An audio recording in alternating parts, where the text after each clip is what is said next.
बहुत समय पहले की बात है। भारत के एक छोटे से गांव का नाम था सीतापुर।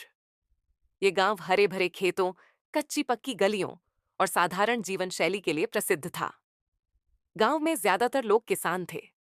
सुबह होते ही खेतों में हल चलाने, बैलों की घंटियां बजने और औरतों के गीत गाने की आवाजें पूरे वातावरण में गूंज उठती थीं। गांव के बीचों बीच एक छोटी सी चौपाल थी, जहां बुजुर्ग लोग बैठकर बातें करते थे।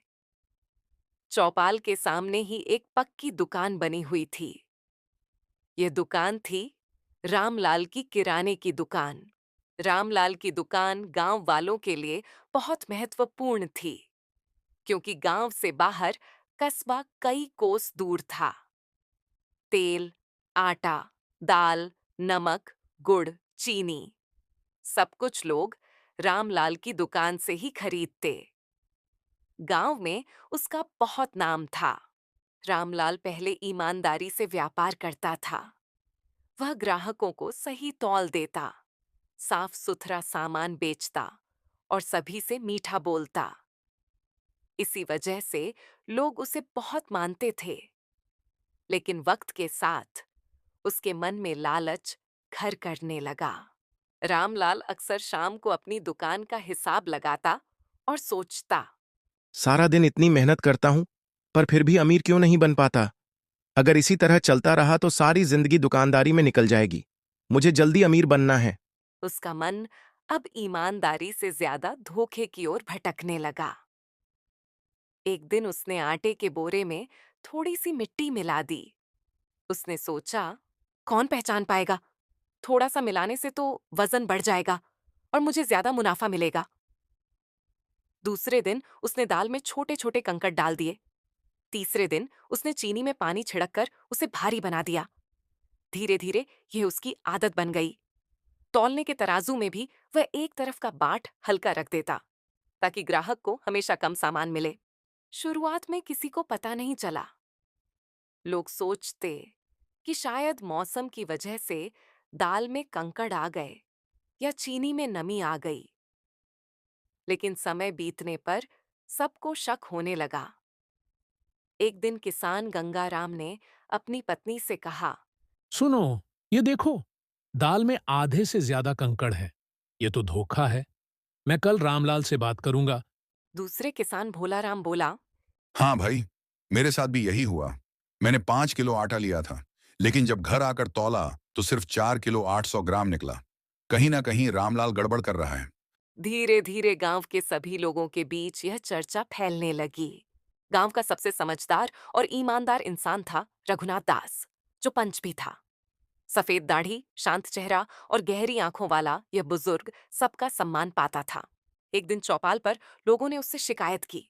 दादाजी, हमें लगता है कि रामलाल हमें धोखा दे रहा है। अब आप ही कुछ कीजिए। रघुनाथ दास ने गंभीर स्वर में कहा, देखो भाइयों, बिना सबूत किसी पर इल्जाम लगाना ठीक नहीं। हमें पहले उसकी सच्चाई परखनी होगी। कल हम सब मिलकर उसकी दुकान से सामान खरीदेंगे और फिर घर जाकर उसे परखेंगे। सबने इस योजना को मंजूर किया। अगले दिन गांव के कई लोग रामलाल की दुकान पर पहुंचे। गंगाराम ने दाल खरीदी, भोलाराम ने आटा, शांति देवी ने चीनी और कई लोगों ने अलग अलग सामान। रामलाल सबको देखकर मन ही मन हंस रहा था। आज तो खूब कमाई होगी। लेकिन जब लोग घर पहुंचे और सामान परखा गया, तो सबका शक सच में बदल गया। दाल में कंकड़, आटे में मिट्टी, चीनी में पानी और तौल में भी कमी। अब सबका गुस्सा सातवें आसमान पर पहुंच गया। शाम को सब लोग चौपाल पर इकट्ठा हुए। रघुनाथ दास ने सभी से कहा, अब समय आ गया है कि हम रामलाल से पूछें। चलो, सब मिलकर उसकी दुकान पर चलते हैं। भीड़ जब रामलाल की दुकान पहुंची तो वह घबरा गया। गंगाराम चिल्लाया, रामलाल, तूने हम सबको धोखा दिया है। यह देख, दाल में कंकड़, आटे में मिट्टी और तौल में भी चोरी। रामलाल ने बहाना बनाते हुए कहा, अरे नहीं नहीं भाइयों, ये सब तो बोरे वालों की गलती है।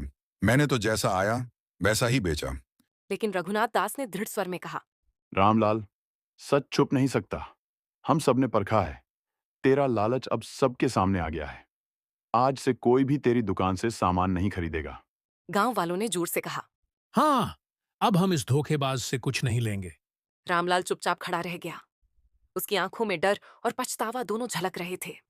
उस दिन के बाद रामलाल की दुकान सुनसान रहने लगी। ग्राहक आते तो थे, लेकिन सिर्फ यह देखने कि उसकी हालत कितनी खराब हो गई है।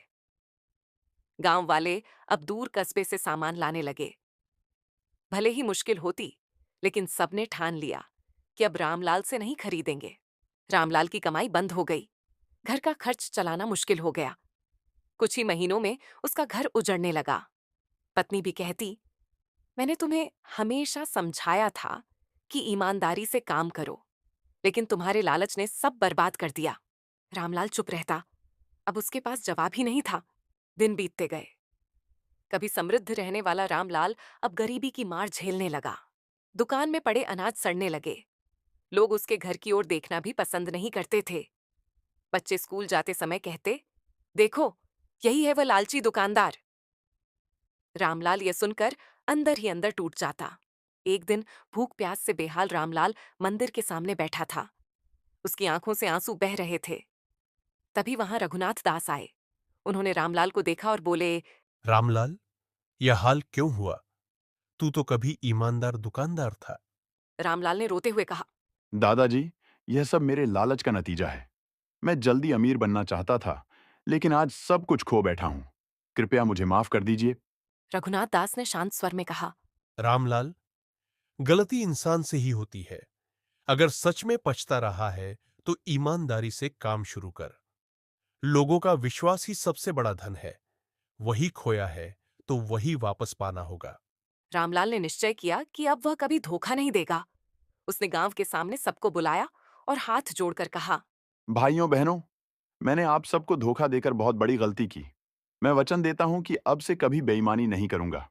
अगर आप चाहें तो मुझे एक मौका दीजिए। गांव वाले पहले चुप रहे। फिर रघुनाथ दास ने कहा, अगर रामलाल सच में सुधरना चाहता है तो हमें उसे मौका देना चाहिए। इंसान अपनी गलती से सीखता है। धीरे धीरे लोगों ने फिर से उससे सामान खरीदना शुरू किया। इस बार रामलाल ने कभी धोखा नहीं दिया। वह सबको सही तौल, साफ सामान और मीठी बातें देने लगा। कुछ समय बाद उसकी दुकान फिर से चल निकली। लेकिन अब रामलाल लालच छोड़ चुका था।